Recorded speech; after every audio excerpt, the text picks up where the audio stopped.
Assalamualaikum warahmatullahi wabarakatuh. Bertemu lagi di mata kuliah Etika Bisnis. Pada pertemuan kali ini kita akan membahas mengenai komparatif teori. Jadi teori-teori etika bisnis itu biasanya mempelajari teori-teori etika, kemudian memberi wawasan bagi pedoman dalam pengambilan keputusan bisnis ketika dihadapkan dengan situasi yang memiliki dimensi moral. Kemudian, etika tidak akan bisa dipahami jika seseorang mengesampingkan nilai-nilai moral, sehingga dalam teori etika bisnis juga memiliki latar belakang pemikiran atas dasar nilai-nilai moral. Jadi intinya bahwa teori-teori etika bisnis ini menekankan dasar nilai-nilai moral dalam berbisnis. Kemudian teori etika dan perkembangan bisnis. Dalam etika bisnis telah lahir berbagai teori di mana setiap teori memiliki pandangan masing-masing dalam menempatkan permasalahan etika dalam berbisnis.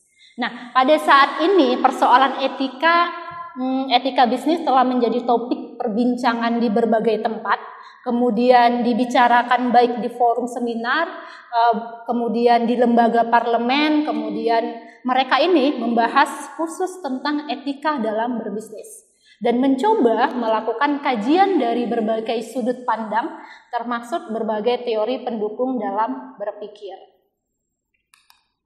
Kemudian beberapa teori etika bisnis.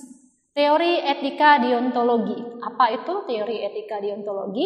Yaitu suatu tindakan dikatakan baik bukan dinilai berdasarkan atau akibat atau tujuan dari tindakan baik tersebut, melainkan berdasarkan tindakan tersebut baik untuk dirinya sendiri. Contohnya apa? Contohnya suatu tindakan bisnis dinilai baik bukan karena tindakan itu mendatangkan akibat baik bagi pelakunya, melainkan karena tindakan itu sejalan dengan kewajiban pelakunya. Ingat ya, karena itu sudah menjadi kewajiban si pelakunya. Misalnya apa? Misalnya memberi pelayanan yang baik kepada semua konsumen. Jadi ketika kita adalah penjual atau kita berbisnis, kita harus memberikan pelayanan yang terbaik kepada semua konsumen kita. Kemudian untuk mengembalikan hutang sesuai dengan perjanjian. Jadi ketika kita punya hutang, kita juga harus mengembalikan hutang sesuai dengan perjanjian. Kemudian menawarkan barang dan jasa dengan mutu sebanding dengan harganya. Jadi bagaimana kita bisa menawarkan barang dan jasa, kemudian sebanding nih dengan apa yang kita bayarkan atau apa yang kita terima. Jangan kita menawarkan barang dan jasa tapi tidak sesuai dengan harga yang kita tawarkan. Kemudian teori etika teleologis, yaitu suatu tindakan dinilai baik jika bertujuan untuk mencapai suatu yang baik dan akibat yang ditimbulkan baik dan berguna. Jadi akibatnya ini bisa menimbulkan sebuah hal yang berguna. Dalam teori teologis ini berkembang pembahasan menjadi dua kajian, yaitu egoisme dan utilitarianisme. Kemudian ada teori etika hak azazi, yaitu pemecahan dilema-dilema moral dengan terlebih dahulu menentukan hak dan tuntutan moral yang timbul di dalamnya. Kemudian dalam pendekatan ini menggunakan tuntutan moral seseorang di mana haknya ditanggapi serius. Contohnya hak untuk mendapatkan penghidupan yang layak, misalnya seperti memperoleh pendidikan, kemudian kesejahteraan, pelayanan kesehatan, kemudian kedudukan yang sama di mata hukum. Jadi tidak ada hukum itu runcing ke bawah tetapi tumpul di atas, yang seperti dalam keadaan kita saat ini. Kemudian teori keutamaan, apa itu? Yaitu suatu tindakan disebut etis jika mampu memenuhi kepentingan individu yang bersangkutan. Dan ada lagi yaitu teori relatif. Nah, teori relatif ini berpendapat bahwa etika itu bersifat relatif di mana pandangan dan pemikiran setiap orang bisa berbeda-beda. Contohnya ketika A berpikir berbuat ini adalah yang terbaik, namun belum tentu si B memiliki pendapat yang sama. Begitu juga sebaliknya. Jadi apa yang kita tindak atau apa yang kita lakukan itu relatif, tergantung pola pikir kita bagaimana menanggapinya begitu. Kemudian ada hubungan yang erat mengenai etika dan agama.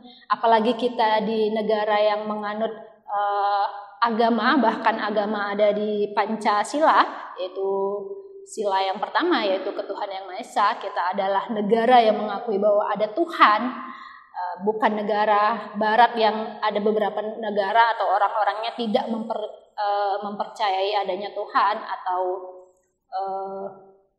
tidak mempercayai adanya pencipta alam semesta. Jadi etika dan agama ini dianggap sebagai dasar pijakan bagi setiap umat dalam menjalani kehidupan. Tanpa adanya agama, seseorang tidak akan memiliki landasan dalam berpikir. Kemudian ini dia, ada hubungan yang erat antara agama dan filsafat, begitu pula sebaiknya. Nah, pandangan-pandangan filsafat bersendikan pada nilai-nilai agama. Jadi banyak karya filsuf berdasarkan pandangannya dari segi-segi agama.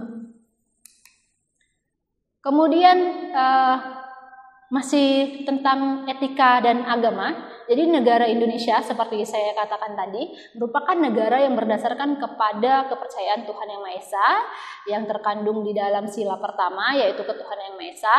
Kemudian Pancasila bagi bangsa Indonesia merupakan falsafah kehidupan yang harus dipahami dan dimengerti serta dihayati setiap silanya.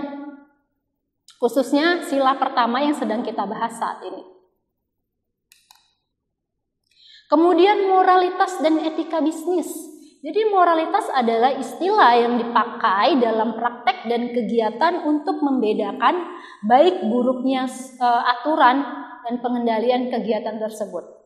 Kemudian moral berasal dari bahasa Latin yaitu mos, yaitu moris yang berarti adat istiadat, kemudian kebiasaan, tata cara kehidupan. Jadi awalnya moral ini seperti kebiasaan saja. Kebiasaan yang menjadi adat istiadat, kemudian menjadi karena terlalu terbiasa ini menjadi tata cara atau aturan kehidupan dalam satu kelompok atau negara tersebut. Kemudian situasi dan kondisi bisnis saat ini. Jadi memiliki kompleksitas yang jauh lebih tinggi dibandingkan pada masa lalu dengan sarana teknologi sebagai perangkat pendukung. Kemudian sarana teknologi ini dapat mempercepat berbagai urusan bisnis yang dapat menimbulkan berbagai efek, baik efek positif maupun efek yang negatif. Kemudian secara positif dapat mempercepat sebagai urusan serta mempersingkat penggunaan waktu dan tenaga, yaitu penggunaan teknologi tadi yang kita bicarakan. Kemudian kalau sisi negatifnya adalah melahirkan kasus-kasus baru dalam bidang kejahatan seperti cyber crime, seperti yang sering terjadi saat ini. Cyber crime sendiri adalah salah satu kejahatan yang lagi marak terjadi saat ini dengan memanfaatkan dunia maya sebagai tempat mencari keuntungan. Nah, para hacker ini adalah pelaku kejahatan dalam dunia maya yang ahli dalam bidang teknologi informasi dan memanfaatkan keahliannya di bidang yang negatif. Jadi ada yang punya keahlian itu dimanfaatkan dengan hal-hal positif dan pastinya juga ada yang mempunyai ilmu dan keahlian itu dilakukan di bidang yang negatif begitu. Contohnya apa? Contoh dari cyber crime ini adalah memindahkan sejumlah dana dari sebuah perbankan ke rekening milik pribadi secara ilegal tanpa diketahui pihak manajemen perbankan. Begitu. Dan ini sudah ada beberapa kasusnya. Oke, sampai di sini pertemuan kita hari ini. Terima kasih atas perhatian rekan-rekan semuanya dan sampai jumpa di pertemuan selanjutnya.